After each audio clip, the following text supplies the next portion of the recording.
Ndakigenda baha n'ikaze muri aya makuru atekanye ikirere cyo kuri wa gatanu igenekerezo rya 8 Munyonyo umwaka wa 2024. Ejo mu gitondo hitezwe imvura mu ntara za Rutana, Ruyigi na Cankuzo.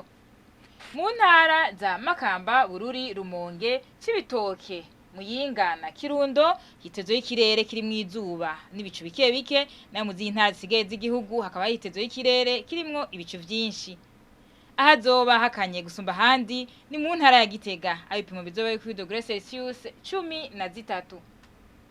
Ku Muhingamo naho hitezwe imvura mu ntara zitari nke z'igihugu cacu.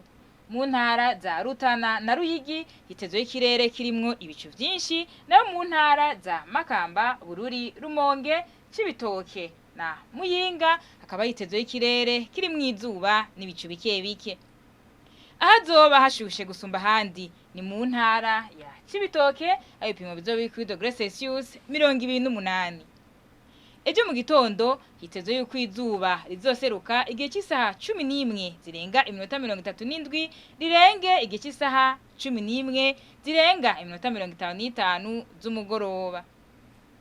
Aha rero niho hagarukiye n'amakuru atekanye ikirere mwateguye n'ikigo ca Ijebu kijeje iby'ibirere. Mwakoze cyane kuri akurikira. Alice Ningabira nje nariko ndabashikiriza naho ubutaha.